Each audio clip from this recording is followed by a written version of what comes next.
It's never going to make sense. It's never going to be obvious. You're never going to walk out your door and see the obvious way that you want to go. And if you do, it's a trap. If you do go down the path that's already laid for you, it's going to take you to all the destinations that are already known. It's going to take you to all of the places that instinct drove the people before you. But if you want to go somewhere unique, if you want to go somewhere that only you would go, if you want to create something new and really live a life that was meant for you, because it's literally crafted by you, you have to take the first steps on faith. And as Rumi said, as you start to walk out on the way appears. So as you're looking at the choices that are before you, where you've got a path that's well trodden, you've got a path that literally is invisible and won't become something until you step on it, you have to understand that that's what this life is meant to be, and that the only frustration that you will look back on with tremendous regret is knowing that you did what was easy, even though it wasn't you. There's some mechanism inside of us. There's something that wants us to walk a path that's never been walked before. And the thing that makes it so hard is right now inside of you is a desperate desire for that to be easy. But it's not going to be easy. It's going to be hard. You're going to fail. You're going to stumble. You're going to fall on your face. And thank God. Because as Muhammad Ali said, only a man who knows what it's like to be defeated can reach down to the bottom of his soul and come up with the extra ounce of power it takes to win when the match is even. So what you have to ask yourself is, what do you want? Do you want it to be easy? Do you want the path to be well-worn? Or do you want the path to be yours? Do you want to know that inside of you is something that you can reach into and grab and that will be there at the moment that you most need it? Do you want to know that you're that type of person? Because if you do, you have to be willing to walk the path that doesn't exist. You have to be willing to tread through the brambles. You have to be willing to fall, because it is in that process of failure and pain and agony and suffering that you will become. That's the process that will make you you. That's the process that will shape you. It's the suffering that gives you the reserves to draw on when you need them most. So when you ask for safety, when you ask for ease, know that you're saying a prayer for weakness. And when you take the hard way, know that you're forging yourself. When you make those demands, know that you're building a reserve tank that will be there at the moment when you need it. When you walk the path that only you can walk, know that you're living the life that you were meant to live. And that, my friends, is how you become the you worth becoming.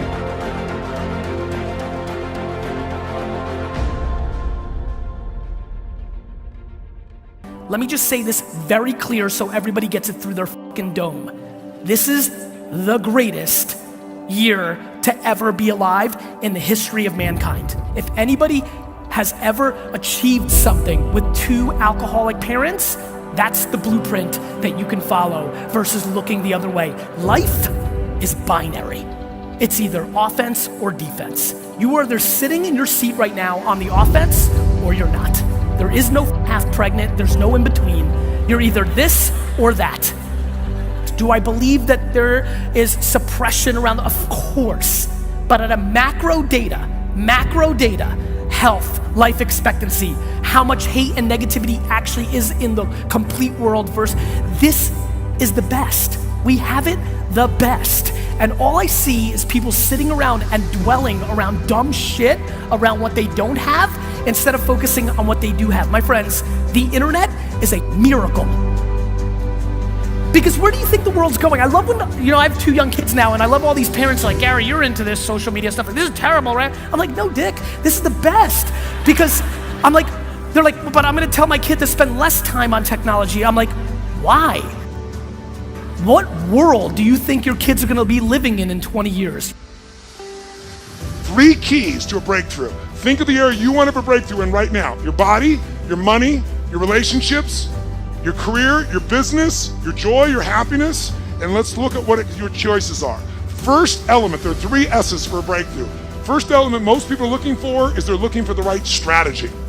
But more often you're missing the number 2 thing you need, and that is the right story. Because the story you have about your life, about your business, about the area of your life that's not where you want, the area you're breaking through, your story is what's making you be stuck. What's a story? It's a belief that you tell yourself over and over again, like, I don't know what the salt is, I don't know what the salt is. You tell the story so often you believe it. In fact, write this down. The only thing keeping you from getting what you want, the only thing keeping you from getting what you want is the story you keep telling yourself about why you don't have it. The only thing keeping you from getting what you really want is the story you keep telling yourself about why you don't have it yet.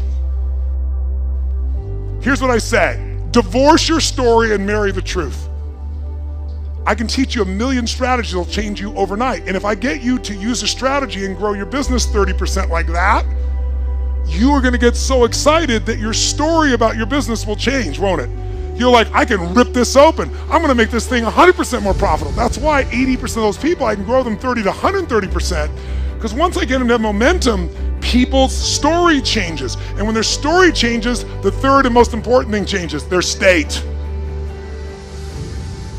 You've got to figure out what it is that actually makes you feel alive. And if you understand that the game that you're playing is actually a game of brain chemistry and that nothing else matters, there's no objective truth, there's no one path to glory, there's no one life for you to live. There's only the subjective truth, the thing inside you, that gut instinct, that voice that whispers to you. You've got to learn to trust that. You've got to learn to trust it by building it up. You've got to learn to trust it by taking actions and gut checking yourself and asking, is that me? Is that who I want to be? Or is that somebody else, cultural voice, my parents, my lover, whatever, trying to speak through me? And as Harley Davidson said, when writing the story of your life, don't let anyone else hold the pen. So right now ask yourself, who's writing your story? Is it you? Are you really listening to the voice in your head? Are you looking at and living by the things that give you the chills?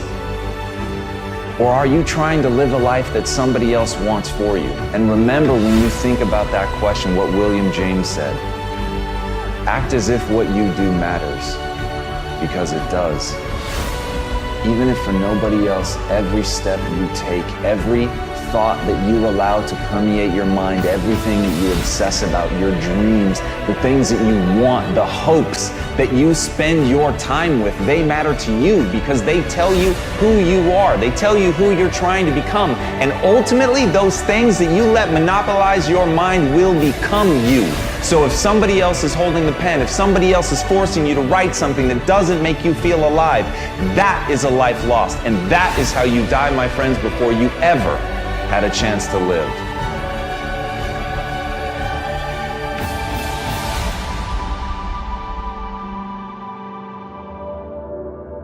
I want to ask y'all a question, and I need some answers. Most of us, most of you that's looking at this video don't even know it. You're not even conscious of it, but you're living your life. Every single day you are living your life as a reaction, a living, breathing, walking, moving reaction to other people's actions. Some of y'all are moving and operating within your ex and the insecurities that he put on you. Some of y'all are still doing things within the rules and the laws and the boundaries of somebody else's actions. Answer the question. Really think about it before you answer. Are you living your everyday life as a reaction to somebody else's actions, good and bad? As Naval Ravikant said, the only way to truly learn something is by doing it. Yes, listen to guidance, but don't wait. That is such a powerful idea, and I know right now you're listening to this because you want motivation, you want to be inspired, but my greatest fucking fear is that you'll get motivated, you'll get inspired, and that'll just be a declining arc for a few minutes after you listen to this video that ends with you doing nothing. And what I want, what I really hope for, and the reason that I give myself over to making these so completely is I know some percentage of you on the other side of this will ultimately be prepared to take that first step. You will realize that the only thing that matters is action, and you will take that action. And it's in that action that your potential greatness waits. And as Martin Luther King said, take the first step in faith. You don't have to see the whole staircase. Just take the first step. You've just got to believe that you can learn. You don't have to believe that you're already capable of doing what you want. You don't have to believe that you can already build that thing that you dream. You don't have to believe that you already are extraordinary. You simply have to believe that if you take that first step, you put yourself on a journey not of execution, you put yourself on a journey of learning so that you can execute. And that, when you understand that difference, that's when you really will be on that path to greatness. And that is the thing that I want for everybody listening to this. Please understand, the only thing you need to know is that you have to take the first step. Whatever the vision is that you have for your life, you absolutely can make it come true. And the process is very simple. The process is about learning. The process is about growing and getting better. It's about recognizing what you're not good at. It's about recognizing what you have to learn. It's about taking that first step on faith. On faith that you can get better. Not on faith that you're great. On faith that you can become the greatest of all time. And once you have that faith, once you know that simply being a human being puts you in this rare category of creature that can get better through pressure, through pain, through difficulty, through failure, those are the things that are going to be the building blocks of your success. But in order to begin on that road, in order to have your first glorious failure, you must first take that first step. So please, don't waste your time being motivated or inspired. Spend every second of your time moving forward. That's how you're going to get where you want to go.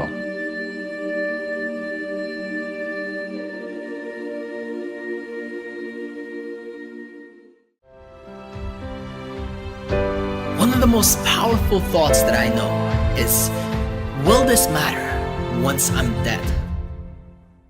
Will this matter in 200 years, 300 years? How about 1,000 or 2,000 or 1,000,000 years? See, you have an opportunity today to step into your greatness, to live the way that you want to live.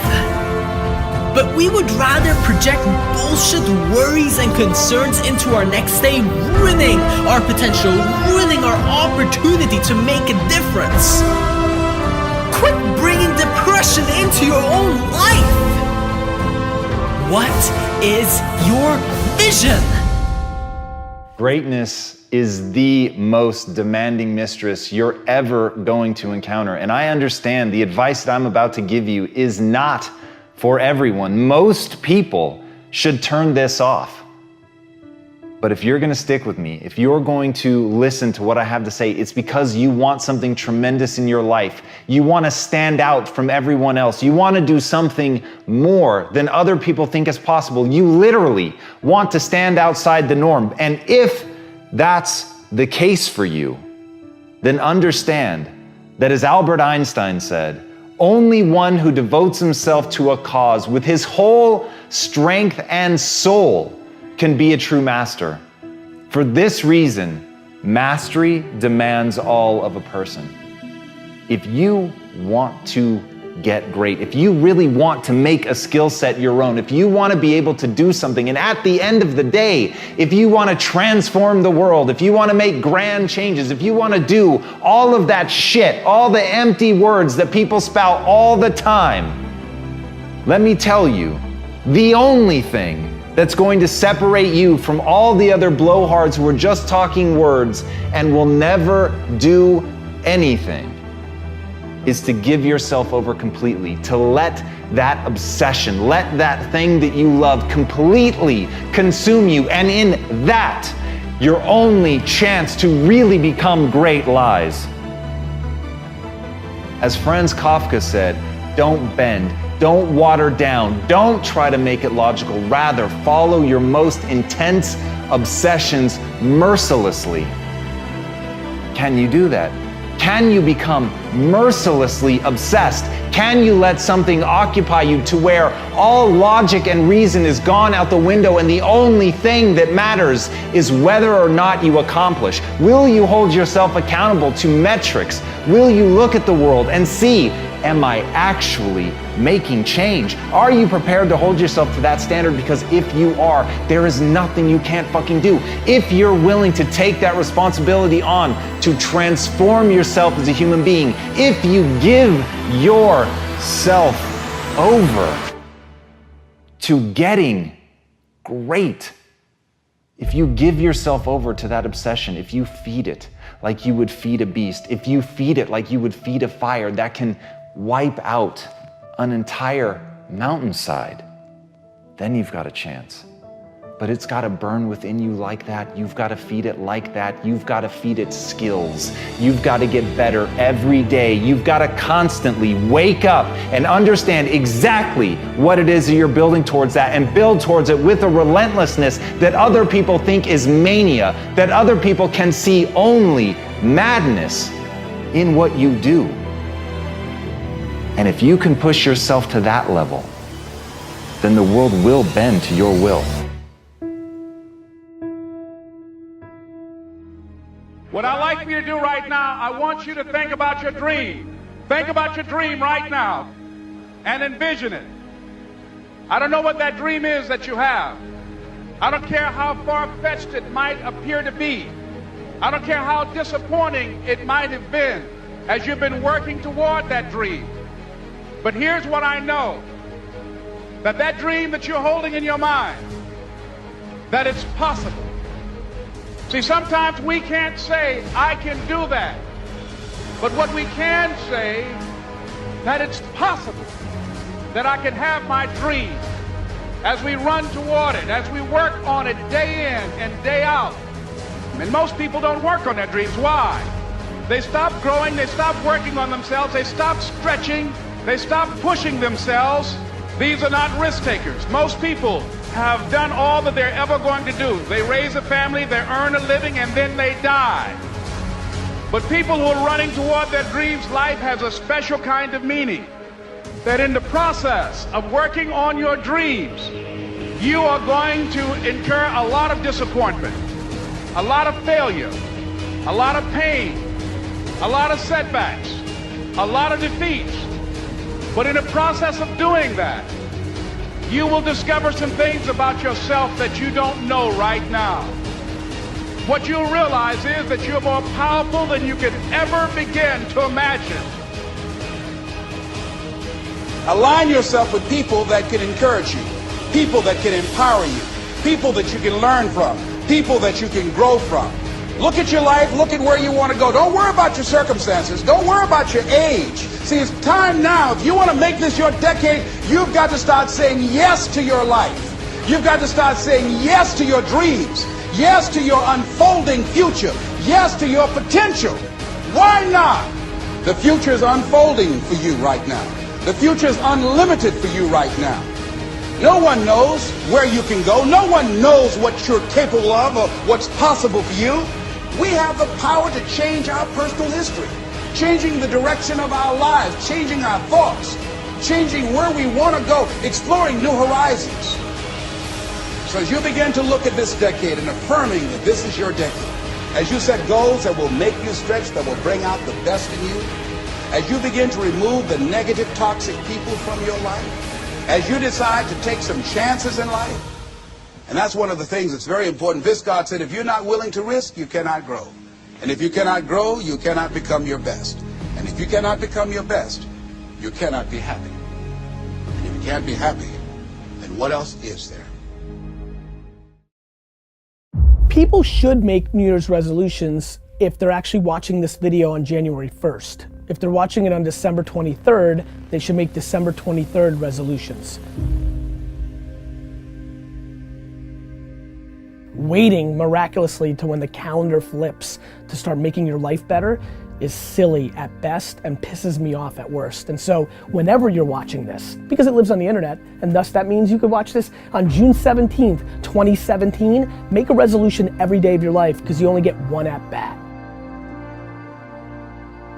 The reason people struggle with having a New Year's resolution and sticking to it is because it was a tactic to do a New Year's resolution. Hence why my first answer was right, which is when you actually decide to make a change in your life, whether about weight or job or going out with somebody or relationships, that's when you actually pull it off. It's religion, not tactics. It all comes down to the inner game, my friends. Changing your life is a change in the inner game. The outside world you can't control, but you have absolute control over this one if you learn the dynamics of what shapes you. Raise your standard. Take those 3 magic words and live them. Okay, I'm gonna go make this happen. I'm gonna go make this much money. I'm gonna transform my kids. I'm gonna create the ultimate relationship in my life. I'm gonna transform my body. And then you don't have strong enough reasons and you don't use it. You don't follow through. It's because you didn't back up your standards with what makes those standards real, and that's rituals. Rituals are where the power is. Rituals define us. See, all the results in your life are coming from your rituals. They start with a standard and then have rituals that follow it up. So the secret to real happiness is progress. Progress equals happiness, and if we can make progress on a regular basis, we feel alive, and that's why at the beginning of the year we get this thing like, okay, I can have this fresh start, I could really do what my soul desires, I could expand, I could grow, I could improve, I could change. Or maybe better than change, I could progress. Think about that. Progress is an aliveness to it, doesn't it? You don't have to work at changing. People say all the time now, well, I'm working on changing. Don't worry about it. You don't have to work on changing. Change is automatic. But progress is not. There is a system, there is an orbit that you've been functioning in, and that most of the people around you contribute to. There's a social construct that contributes to you coming back down again. That defines you. And people are comfortable with you. They don't mind you leaping up every now and then, as long as you come back down with us. In fact, people only hate on you when you try to get away. As long as you come back down and fit back in the system, people don't have no trouble with you. But the moment you pack up your bags and say, see you, wouldn't want to be here, I'm out of here, people have a problem with that because you're leaving the orbit. And you're going to have to break the gravitational pull, and then you're going to fly. You're going to spread your wings and you're going to sail into your destiny. There's a reason you survived. There's a reason you endured. There's a reason that you cried but didn't faint. That you crawled but you didn't collapse. That you fell down but you weren't shattered. You're a new person, but before you walk out of that door, you gotta have a new mind. You cannot believe the old labels. I want you to stop speaking negativity over yourself. You are an answer. Walk like it, talk like it, plan like it. The world will change their opinion about you the day after you do. A vision is about what you're here to create. A vision that really works is one that excites you. If you say, well, my resolution, my goal, my outcome for this month, this week, this year is to lose X number of pounds, that's okay, but it's not very compelling. It has to be a compelling vision. It's gotta have something that has the power to pull you, not something you have to push yourself to do.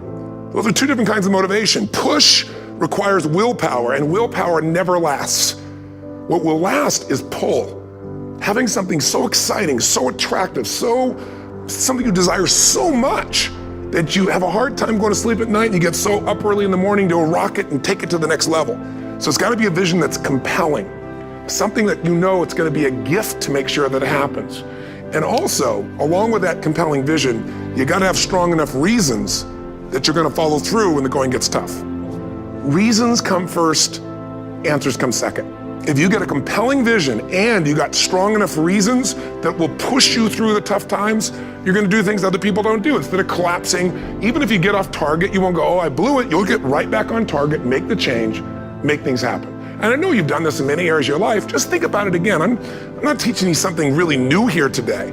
I just want to remind you of what your soul knows. You gotta change, you gotta improve, and you gotta go through a simple process fundamentally to make that progress. First step, vision that's compelling. Second step, make sure that there's strong enough reasons to follow through. Third step, you gotta review it and feel it every day. You know, what do people do with a New Year's resolution? They come up with something they kind of want. It's not a compelling vision. They don't really have strong enough reasons, and they never review it again until to notice that they broke what they said they really want to have make happen, because they didn't really resolve. If you resolve, you got the vision, it's compelling, you review it daily, and you feel it, you envision it, and you experience it. Simple as it sounds. Why is it at the beginning of the year we have this tradition, but it goes beyond tradition. It's something inside of us that makes us want to make things better. And I think part of it is the calendar gives us this idea that we can have a fresh start, that we can start from fresh and have this great victory. And it's really, the calendar itself is quite arbitrary. It's wonderful to use it, but if you didn't use it effectively, let's use the calendar to serve you today. Let's just see, what does it really take to make this thing happen? Because there's no denying that inside of you, the only thing that's gonna make you happy in the year ahead and the decades ahead is gonna be having you have an experience where on a regular basis, you feel like your life is making progress. The strongest force in the whole human personality is this need to stay consistent with how we define ourselves. If you define yourself as somebody who is really conservative, you're not gonna be crazy and act nuts unless you're really drunk or something, and then you can say it's the alcohol, when it's really just you finally getting permission to be yourself. The alcohol is your excuse. If you're a really crazy person, you act crazy, outrageous, playful. You don't act conservative because that's not who you are. Very often people say, well, I can't do that. I'm not that kind of person. And I always say to people, really, when did you define yourself? When I talk about, shoulds versus musts, think about your own life. I know there have been areas in your life where some point in time you just shifted and you raised the standard and your life changed. Because whatever people have their identity attached to, they live. Wants don't get met consistently, standards do. Whatever you identify, this is who I am. And so it's not so much about changing your identity as it is expanding it. Deciding that, instead of your goals to lose 10 pounds, which is not compelling, what if your vision was to get back to my fighting weight? This year, this month, this next 90 days, I'm gonna transform my body. I'm gonna take on a new challenge. I'm gonna find some technique or strategy, there's a million of them, that can reframe myself where I want to feel younger, stronger, more vibrant than ever before. Here's my reasons, because I want the energy to really make my life work, because it's tough out there and I want to be stronger than I've ever been before. If you are where you want to be physically, you have very different rituals than if you're not where you want to be physically. If you're overweight, you and I both know you got a different ritual than if you're physically fit. The only thing that's going to make you happy, my friend, and this year or any other, is to step up. It's to raise the standard, it's to discover what you're capable of and feel that incredible power of pushing through whatever's holding you back and get to the other side of more of your true self. That's what this game's all about. Don't let this year be like last. And if last year was great, still don't let it be that way. Raise the standard. If your life is perfect and extraordinary, you darn well know you're not gonna be happy unless you keep making it better. That's what makes us feel alive. It's not what we get that makes us happy, it's who we become and what we're able to give because we become more. Once you discipline yourself in one area of your life, you feel yourself doing it in other areas as well. I always say something that my original teacher taught me. I always remind people, there's always two pains in life. There's the pain of discipline, or there's the pain of regret. And discipline weighs ounces, as my friend Jim Rohn taught me. Regret weighs tons. You don't have regret. If you make the changes in yourself, you're gonna be proud this year, and no amount of money or accolades from other people can mirror the feeling of being proud of knowing you've taken back control of your life, or you've taken a great life to another level. Because once you do that, you have something you can give other people, whether it be your kids or your friends or your family, and ultimately that's what life's about.